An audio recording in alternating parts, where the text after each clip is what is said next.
Olá, seja bem-vindo. 24 de agosto, bom dia para você que nos acompanha. São exatamente 9 horas da manhã e a partir de agora você confere as principais notícias da nossa cidade. E olha só, os alunos da FATEC podem concorrer a uma bolsa do programa de intercâmbio cultural do Centro Paula de Souza. Priscila Rocha foi a selecionada do campus de Jacareí e vai passar um mês em Nova York para estudar inglês. Saiba mais na matéria a seguir. O sonho de estudar fora pode se tornar realidade por meio do programa de intercâmbio cultural do Centro Paula Souza. Alunos do ensino superior das FATECs podem se inscrever no edital e concorrer a bolsas para estudar inglês ou espanhol em outros países. O Centro Paula Souza tem a Arinter, que é a Assessoria de Relações Internacionais, que promove a internacionalização. Então, fornece, através de intercâmbios, cursos de imersão, parcerias com instituições como universidades, instituições de idioma credenciados, a possibilidade de os alunos participarem desses programas de imersão em outro idioma, como o inglês e também o espanhol. Especificamente, o edital de intercâmbio cultural acontece uma vez por ano e seleciona o aluno que se inscreveu, o aluno que tiver o melhor rendimento acadêmico para fazer um mês de intercâmbio cultural, imersão no idioma. Em 2026, a estudante do curso de geoprocessamento da FATEC Jacareí, Priscila Rocha, foi selecionada para participar do programa e vai passar 4 semanas em Nova York. Ela conta como foi o processo até conquistar a bolsa. Eu me inscrevi, mas assim, sem muita expectativa, porque na minha cabeça ali muitos outros alunos também são capazes, né, são dedicados, e eu acabei não acompanhando o andamento do edital, até que um dia eu cheguei na secretaria e a moça da secretaria falou: Priscila, seu nome está na lista de classificação preliminar. Aí eu: sério? Você está brincando comigo? Que classificação preliminar? Tela do intercâmbio. Eu falei: sério? Aí que eu lembrei que eu tinha me inscrito, aí eu fui olhar e aí desde então eu fui acompanhando e a expectativa cada vez vai subindo mais.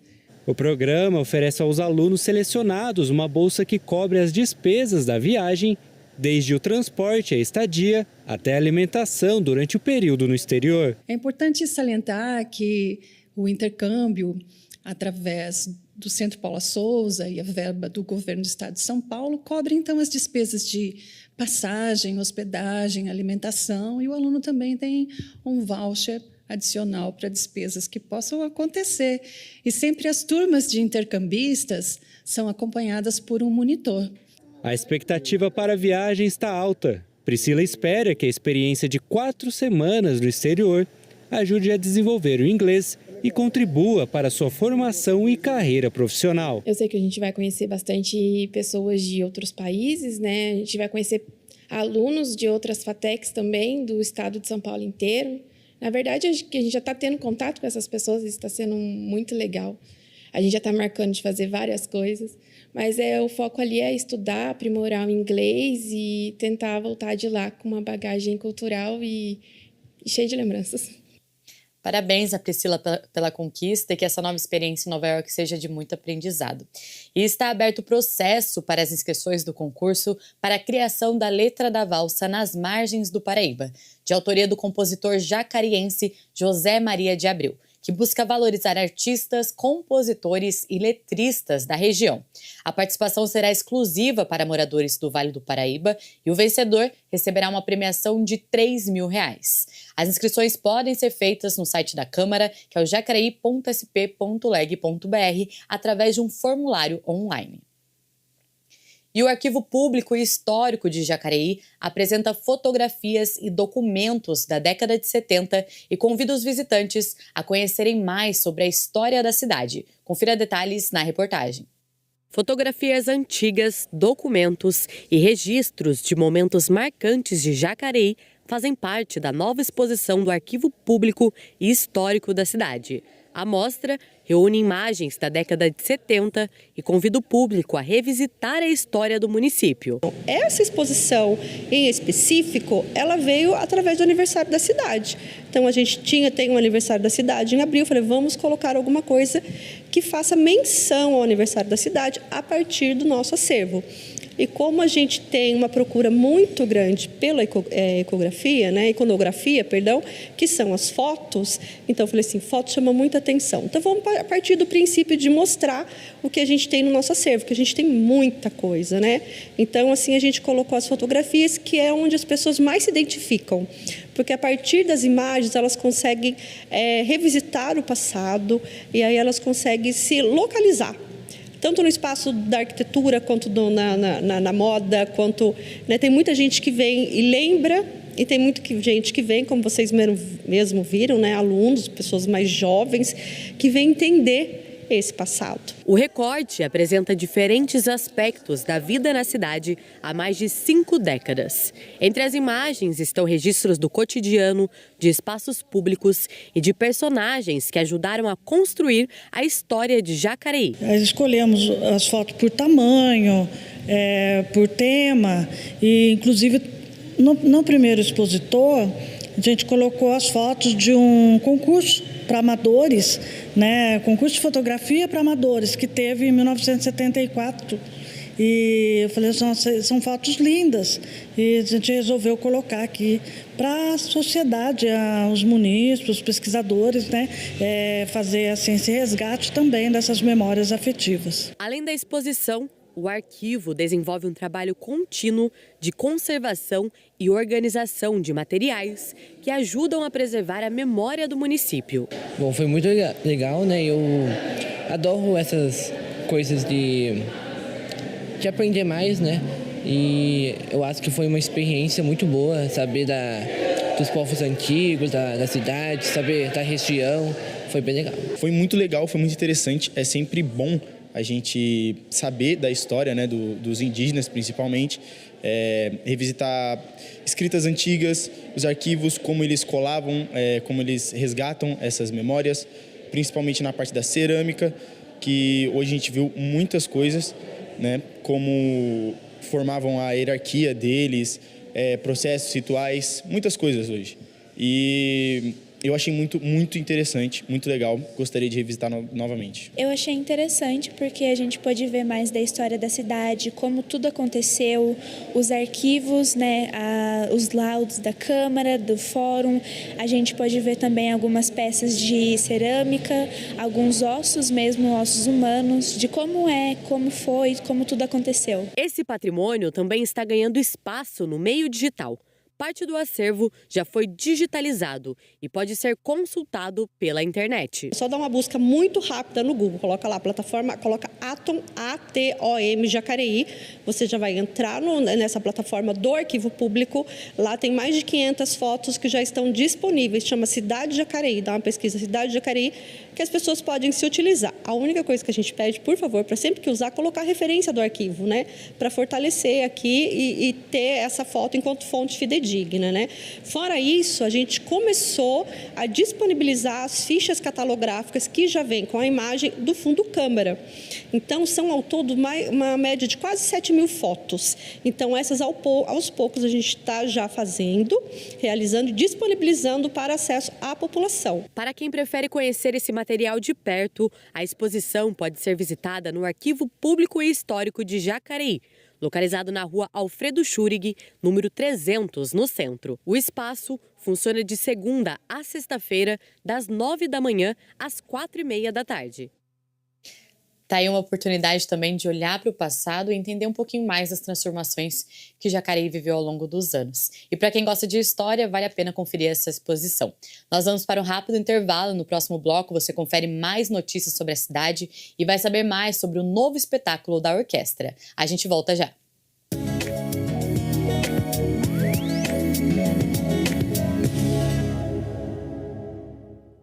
A Câmara Municipal de Jacareí conta agora com o WhatsApp para atender você. Nosso número é o 3955-2200. Você também pode nos adicionar pelo QR Code aqui na tela. O atendimento ocorre de segunda a sexta-feira, das 8 às 17 horas.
Estamos de volta e a gente começa a conferir os trabalhos realizados na 24ª sessão ordinária do ano. O vereador Marcelo Dantas, do Podemos, comentou sobre o projeto de lei que institui a Semana de Enfrentamento da Dependência Emocional em favor das mulheres vítimas de violência. Confira.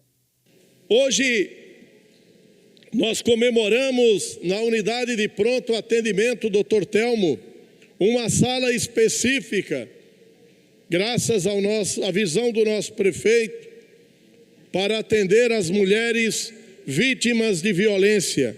Porque quando essa mulher chega na unidade de pronto atendimento, a primeira coisa que ela se sente como um farrapo humano, por conta de um covarde que acha que ela é propriedade exclusiva e faz o que bem entende. Primeiro, um covarde, porque todos nós, para virmos ao mundo, usamos o ventre durante 9 meses de uma mulher, que carrega aquele ser humano, que sente as dores do parto. E esse covarde se acha dono. É propriedade exclusiva minha. Desculpa, todo castigo para essas pessoas são pouco. Tem que ter castigo severo. E, se possível, tirar esses covardes da sociedade. E o vereador Joex Almeida, do Progressistas, também se manifestou acerca da mesma propositura e parabenizou o autor do projeto. Veja. Acho que nós temos que criar políticas públicas de orientação. Orientar a mulher para ela saber quais os direitos dela. E sobre emocional, sobre fazer a prática. Também quero deixar o recado aqui que eu venho trazendo curso gratuito para as mulheres de Jacareí, curso de sobrevivência urbana feminina. Inclusive, dia 22 agora teremos um, com a presença da Tenente Andréia, da Polícia Militar, que é uma excelente mulher que ensina o empoderamento feminino, fala sobre dependência emocional. Também vai vir a doutora Clara Mendes, minha esposa, advogada, que é especialista em direito da mulher. Hoje vem aplicando um combate aí contra assédio sexual dentro da Força Aérea. E o nosso técnico aqui, o SUB, que vai aplicar aí todo o manuseio, para poder estar sempre orientando as mulheres e dando aí o direcionamento do direito delas. Mais sobre as sessões ordinárias e os trabalhos dos vereadores, você confere em jacareí.sp.leg.br. E nascido em Jacareí, o Padre Siqueira pode se tornar o primeiro santo da cidade. O processo de beatificação e canonização foi aberto no mês de junho. Saiba mais na reportagem a seguir. João Francisco de Siqueira Andrade, mais conhecido como Padre Siqueira, nasceu em Jacareí, no ano de 1837. Ele ficou conhecido como profeta da caridade, pela dedicação aos mais necessitados, especialmente na área da educação. Ele é natural daqui de Jacareí, nasceu nasceu no dia 16 de julho de 1837, então é natural daqui de Jacareí, viveu apenas 20 anos aqui, porque ele decidiu ir para o seminário. Ele já tinha um irmão padre, então ele se sentiu motivado, sentiu que a vocação dele era a vida sacerdotal. Então ele foi em agosto de 1857 para São Paulo para ingressar no seminário. O padre jacariense viveu um dos principais acontecimentos da história do Brasil no século XIX, a Guerra do Paraguai. Na época, ele atuou como voluntário no 7º Batalhão. Desde o seminário que ele já tinha muitos ideais humanitários. Então, no ano que ele se ordenou, em dezembro, foi o mesmo ano que começou a guerra. Então, ele se sentiu muito comovido e pediu para ser voluntário na guerra. E ele foi, realmente. Ele não ficou muito tempo em Mogi das Cruzes, embarcou no 7º Batalhão de Voluntários para a Guerra do Paraguai.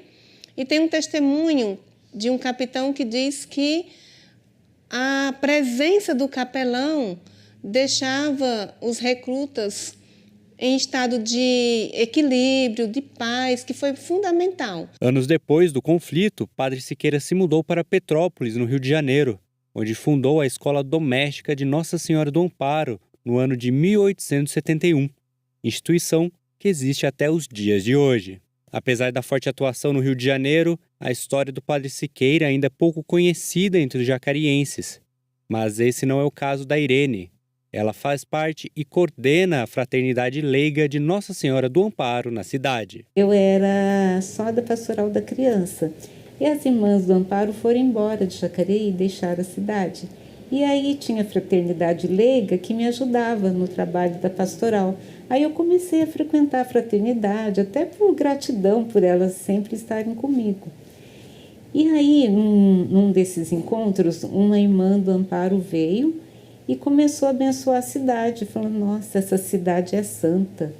Aí eu pensei, será que ela está falando de Jacareí mesmo? Porque às vezes a gente acha que a cidade não tem muita expressão. E ela falou, não, daqui saíram 3 santos, né? Que é o Padre Siqueira, a irmã Francisca Pia e o cônego José Bento. Então, a partir daí, eu comecei a me aprofundar mais, a ler os livros, a procurar saber da vida dele. Agora, o Padre Siqueira pode dar mais um passo rumo à santidade. No dia 3 de junho, a Comissão Histórica do Processo de Beatificação e Canonização iniciou as pesquisas sobre a vida do sacerdote. Em Jacareí, Edmilson, funcionário do Centro de Memória da ETEC, tem contribuído com o trabalho ao reunir e disponibilizar documentos sobre o padre. O objetivo do Centro de Memória é preservar a história do cônego Zé Bento, da família Siqueira, e preservar todo esse período de mais de 89 anos da existência da escola aqui. Ela começou há 136 anos no Coleginho, com o padre cônego Zé Bento lá, e nós demos continuidade aqui a partir de 1936. E aqui nós guardamos todos os documentos do primeiro funcionário, primeiro diretor, os primeiros alunos e todos os objetos que faz parte da história, livros e materiais estão aqui preservados no nosso centro de memória. Nós temos feito essa parceria, tá? Ajudando dentro do possível com alguns documentos, algumas localizações porque há necessidade de se ver o local onde ele nasceu, a casa onde ele morou, em relação à família, em relação a alguns documentos. Nós, dentro do possível, nós estamos tentando ajudar também esse processo de identificação. E agora o bispo de Petrópolis já recebeu o documento da CNBB, que os bispos, né, precisam autorizar a abertura oficial do processo na diocese.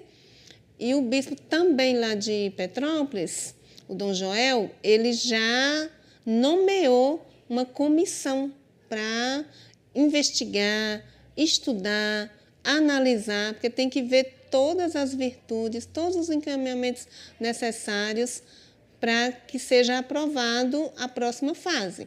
O processo não tem prazo definido para ser concluído. Enquanto isso, Irene pretende continuar divulgando a história e o legado do Padre Siqueira em Jacareí. Educar o povo é dar-lhe trabalho, é dar-lhe riqueza, costumes e moralidade, é assegurar a propriedade e o respeito à família, é manter a ordem e a paz, e, finalmente, da parte dos governos, o procedimento mais altamente político e de suma economia social, porquanto é certo que a boa educação de um povo, além de outros benefícios, dispensa exércitos.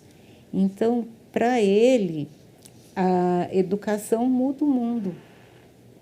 E, assim, a educação, ele fez uma educação voltada para o trabalho. Aí, as meninas naquela época, né? As viúvas da guerra, as órfãs, elas não tinham perspectiva de vida.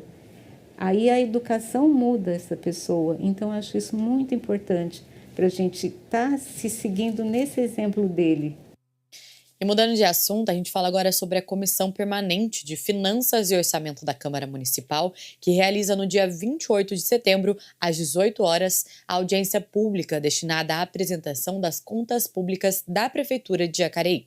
O balanço financeiro é referente ao quadrimestre compreendido entre os meses de maio e agosto de 2026. Técnicos da Secretaria de Finanças da Prefeitura apresentarão os dados relacionados às receitas, despesas, fontes de arrecadação e áreas de destinação dos recursos. A audiência é aberta ao público e será transmitida ao vivo pela TV Câmara Jacareí nos canais 39.2 Digital e 12 da Claro.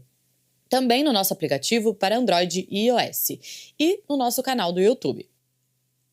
E especialistas e representantes de cidades da região participaram da 6ª edição do Fórum Regional de Mulheres em Jacareí. A programação destacou a Lei Maria da Penha e os caminhos para ampliar a proteção às mulheres. Os 20 anos da Lei Maria da Penha foram celebrados na 6ª edição do Fórum Regional de Mulheres, realizado no Teatro Ariano Suassuna. O encontro reuniu participantes do Vale do Paraíba e Alto Tietê para discutir os avanços e desafios na garantia dos direitos das mulheres. A secretária de Desenvolvimento Social, Juliana do Alibe, destacou a importância do trabalho integrado no combate à violência. A união das cidades vira estado, vira nação. Todo mundo tem alguém perto que precisa, então amplia esse olhar, não só na ponta, como no meio, na rede, principalmente a rede. A rede faz toda a diferença. Quando as políticas, as secretarias se unem, a gente consegue atingir o maior número de pessoas. Estou falando da educação, estou falando da saúde, estou falando da assistência. É um jeito que a gente faz de poder chegar aonde precisa. O evento abriu espaço para nomes que há décadas lutam pela proteção das vítimas. Rosemary Correia liderou em 1985 a primeira Delegacia de Defesa da Mulher do mundo. Ela falou sobre os avanços trazidos pela Lei Maria da Penha. Que a criação de mais 2 tipos de violência. A violência patrimonial, né? Que é aquela que o homem utiliza os bens da mulher, toma os bens da mulher, vende as coisas do casal. E a violência psicológica, que hoje é a mãe de todas as violências que estão acontecendo, foi uma grande vitória para as mulheres. Você poder hoje enquadrar essas violências dentro da Lei Maria da Penha. E, sem dúvida nenhuma, as medidas de proteção à mulher, as medidas protetivas, né? O programa Família Segura, criado em Jacareí, também foi destaque no encontro. O subsecretário de Igualdade e Direitos Humanos, Alex Carneiro, explicou como a iniciativa funciona. Ele é organizado, gestado, tanto pelo desenvolvimento social, quanto pela segurança, a saúde, mas ele precisa de uma coordenação. E a coordenação desse programa está com a SUBDI, né, a Subsecretaria de Igualdade e Direitos Humanos. Então, nós enxergamos nesse movimento, inclusive, uma oportunidade muito rica de reelaborar o caminho da subsecretaria e pensar que direitos humanos ele está ali no dia a dia de uma mulher que, de repente, não teve mais oportunidade de falar mais um bom dia para o seu filho, que não teve mais a oportunidade de caminhar pelas ruas com dignidade. Então, é sobre isso. Quando a gente fala de direitos humanos, a gente está falando de trazer dignidade para as pessoas. O evento foi encerrado com o compromisso de manter os municípios da região atuando juntos em ações de proteção às mulheres. Lembrando que ao meio-dia você confere a reprise dessa edição e pode acompanhar todas as reportagens produzidas por nossa equipe por meio das redes sociais. Se cuide e até mais!